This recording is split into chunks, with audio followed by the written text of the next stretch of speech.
वक्रतुंड महाकाय सूर्यकोटि समप्रभ निर्विघ्नं कुरु मे देव सर्वकार्येषु सर्वदा। गुरुर्ब्रह्मा गुरुर्विष्णु गुरुर्देवो महेश्वरः गुरुर्साक्षात् परब्रह्म तस्मै श्री गुरवे नमः।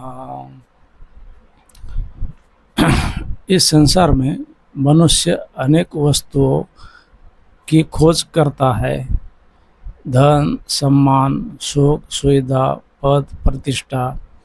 लेकिन जीवन के अंत में यदि कोई पूछे कि वास्तव में सबसे मूल्यवान क्या था, तो संत महात्मा एक स्वर में कहते हैं, सत्संग जीवन का सार है।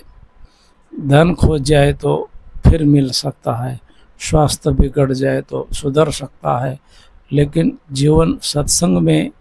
जीवन में नहीं मिला सत्संग तो मनुष्य का जीवन व्यर्थ चला जाता है। बिनु सत्संग न विवेक न होई, राम कृपा बिनु सुलभ न सोई। सत्संग के बिना विवेक नहीं आता और सत्संग भगवान की कृपा के बिना नहीं मिलता। तो सत्संग क्या है? बहुत लोग समझते हैं कि केवल कथा सुनना ही सत्संग है। नहीं, सत्संग का अर्थ है अर्थात सत्य, भगवान, संत और शास्त्र। संग अर्थात उनके साथ जुड़ना। जहाँ भगवान की चर्चा होती है, जहाँ संतों का संग हो, शास्त्रों का चिंतन हो और जीवन को सुधारने की बातें हो, वही सत्संग है। एक बार देवर्षि नारद जी ने भगवान से पूछा कि प्रभु, सत्संग का क्या फल है? भगवान ने उन्हें एक कीड़े, फिर तोते, फिर बछड़े और अंत में एक राजकुमार के पास भेजा। राजकुमार ने बताया कि हे नारद जी, आपके क्षण भर के दर्शन से मैं कीड़े की योनि से तोता, तोते से बछड़ा, बछड़े से राजकुमार बना हूँ। तब नारद जी समझ गए कि एक क्षण भर का सत्संग जीव का उद्धार कर सकता है। एक घड़ी आदि में पुनिया, तुलसी संगत साधु की हरे कोटि अपराध। वाल्मीकि जी पहले रत्नाकर नाम के डाकू थे। लूटना, मारना, हिंसा करना उनका काम ही था। लेकिन एक दिन संतों का संग मिला तो नारद जी ने पूछा कि जिस पाप के लिए तुम यह सब कर रहे हो, क्या तुम्हारा परिवार उन पाप में भागीदार बनेगा? तो उत्तर मिला, नहीं। बस एक प्रश्न ने जीवन उनका बदल दिया। डाकू रत्नाकर महर्षि वाल्मीकि बन गए और आगे चलकर वाल्मीकि रामायण की रचना की। सोचिए, यदि सत्संग न मिला होता तो संसार में उन्हें डाकू के रूप में जानता, लेकिन सत्संग ने उन्हें महर्षि बना दिया। सत्संग पत्थर को पारस बना देता है। सत्संग पापी को संत बना देता है।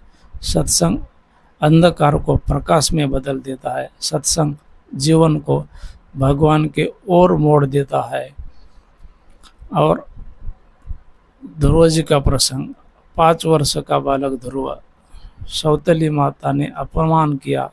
ध्रुव रोते हुए जंगल में चले गए। रास्ते में नारद जी मिले। उन्होंने भगवान के भक्ति का मार्ग बताया और यही सत्संग था। सत्संग मिला, मंत्र मिला, नाम मिला। बालक ध्रुव ने तप किया और कुछ ही चंद महीनों में भगवान नारायण के दर्शन प्राप्त किए। श्रीमद् भागवत में संतों के संग में भगवान की कथाएं हृदय और कानों के लिए अमृत बन जाती है। सत्संग केवल ज्ञान नहीं देता बल्कि हृदय को बदल देता है। अजामिल पहले धर्मात्मा थे, कुसंग में पड़ा, जीवन पापों में डूब गया। लेकिन अंत समय में पुत्र नारायण नाम से पुकारा। नारायण नाम पुत्र का रखा गया। तो नारायण तो भगवान का नाम है, चाहे भले पुत्र के बहाने लिया हो, लेकिन भगवान के नाम का प्रभाव हो गया और उनका उद्धार हो गया। इसीलिए संत कहते कुसंग पतंग का कारण है और सत्संग उत्थान का कारण है। कुसंग और सत्संग का अंतर, कोयले के दुकान में आप जाओगे तो कपड़े काले होंगे, इत्र के दुकान पर जाओगे तो सुगंध आएगी। इसी प्रकार कुसंग मन को दूषित करता है, सत्संग मन को पवित्र करता है। कबीरदास जी कहते हैं, कबीरा संगत साधु की जो गंदे की बास, जो कुछ गंदी दे नहीं तो भी बास सुहास। जैसी संगति वैसी रंगति, जैसा वातावरण वैसा निर्माण, जैसे मित्र वैसे विचार, जैसे विचार वैसा जीवन। गोस्वामी तुलसीदास जी कहते हैं कि स्वर्ग और मोक्ष के सारे सुख एक तरफ रखे और दूसरी तरफ क्षण भर का सत्संग रख दो तो तभी सत्संग का सुख अधिक है। ये कोई साधारण बात नहीं है। जिस संतों ने स्वर्ग और मोक्ष से ही श्रेष्ठ कहा है सत्संग को। चैतन्य महाप्रभु जहाँ जाते थे लोगों को हरि नाम सत्संग देते थे। जो लोग पहले भगवान का नाम तक नहीं लेते थे तो ये प्रेम से उनके साथ वही लोग नाचने लगते थे महाप्रभु जी के साथ। सत्संग का प्रभाव, जहाँ सत्संग होता है वहाँ कठोर हृदय भी पिघल जाता है। वर्तमान समय में सत्संग की आवश्यकता क्या है? आज संसार में तनाव है, चिंता है, अशांति है, भय है, मोबाइल, इंटरनेट है, सब सुविधा है, लेकिन मन की शांति नहीं। क्यों? क्योंकि मन भगवान से दूर हो गया है। सत्संग भगवान से जोड़ देता है। सत्संग हमें याद दिलाता है हम शरीर नहीं है, आत्मा है। यह संसार स्थायी नहीं है, भगवान ही हमारे वास्तविक आश्रय है। धन से सुविधा मिल जाएगी लेकिन शांति नहीं, पद से सम्मान मिलता है लेकिन संतोष नहीं, भोग से उत्तेजना मिलती है लेकिन आनंद नहीं। सत्संग से भगवान मिलते हैं और भगवान से सब कुछ मिल जाता है। सत्संग के लक्षण क्या है? यदि किसी सत्संग से भगवान का स्मरण बढ़े, नाम जप में रुचि बढ़े, अहंकार घटे, सेवा भाव बढ़े, जीवन सुधरे, तो समझ लेना चाहिए कि वह सच्चा सत्संग है। जीवन में बहुत कुछ मिले या न मिले, लेकिन सत्संग मिले, सत्संग अवश्य मिलना चाहिए। क्योंकि सत्संग से ही विवेक मिलता है, सत्संग से भक्ति मिलती है, सत्संग से भगवान का प्रेम मिलता है, सत्संग से भगवान मिलते हैं, जीवन सफल हो जाता है।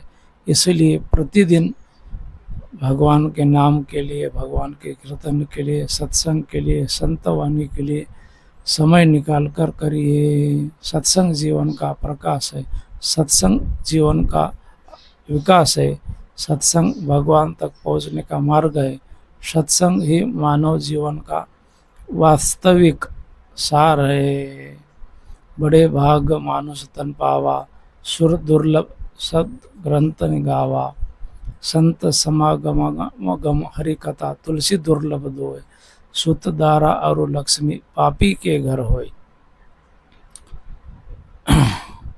मनुष्य जीवन बड़ा दुर्लभ है, ऐसे सभी ग्रंथों ने कहा है। और संतों का समागम मिलना, सत्संग मिलना, भगवत कथा मिलना, ये बहुत दुर्लभ बात है। धन दौलत, गाड़ी घोड़ा, बंगला, पुत्र पत्नी, ये तो सबके पास है, पापियों के पास भी है। ये मिलना कोई कृपा नहीं, लेकिन सत्संग मिलना ये दुर्लभ है।